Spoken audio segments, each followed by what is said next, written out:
Sekarang misalnya lagi rame kan video pesta babi ya, kan seolah-olah kita ini datang cetak sawah kemudian bikin rakyat di situ sengsara. Salah. Ya, saya mau kasih lihat contoh-contoh cetak sawah yang kita lakukan, dan cetak sawah itu butuh waktu sampai dengan sawah itu bisa kemudian ditanami. Ini adalah contoh cetak sawah yang lampau yang sudah terjadi dan kemudian hasilnya itu. Ini cetak sawah lahan rawa ya di Kalimantan Tengah 51.000 hektar.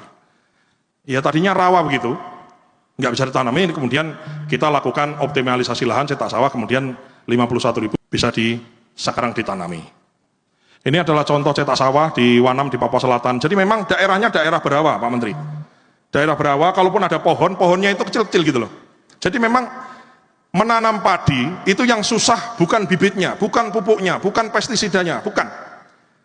Nanam padi apapun yang susah itu bukan hanya lahannya, tapi lahan yang ada airnya. Bibit bisa kita ciptakan, bisa kita dengan modifikasi dan lain-lain, pupuk bisa kita ciptakan, air itu tidak bisa kita ciptakan, hanya bisa kita kelola. Sehingga kita memang memfokuskan daerah-daerah yang banyak airnya.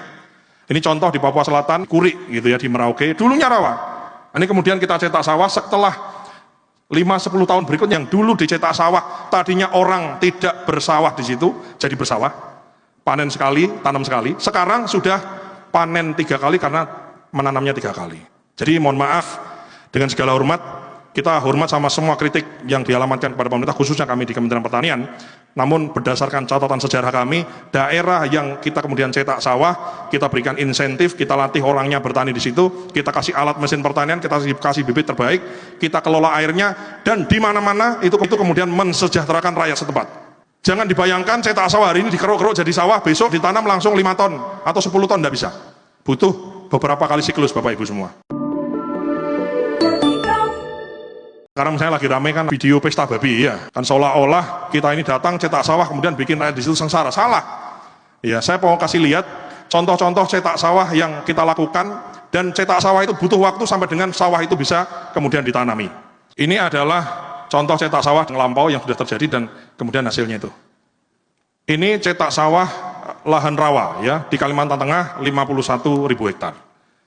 Ya tadinya rawa begitu, nggak bisa ditanami, kemudian kita lakukan optimalisasi lahan cetak sawah, kemudian 51.000 bisa sekarang ditanami.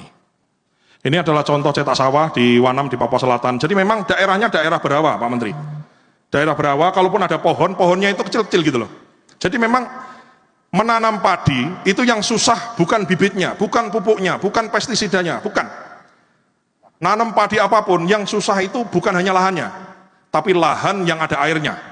Bibit bisa kita ciptakan, bisa kita dengan modifikasi dan lain-lain, pupuk bisa kita ciptakan,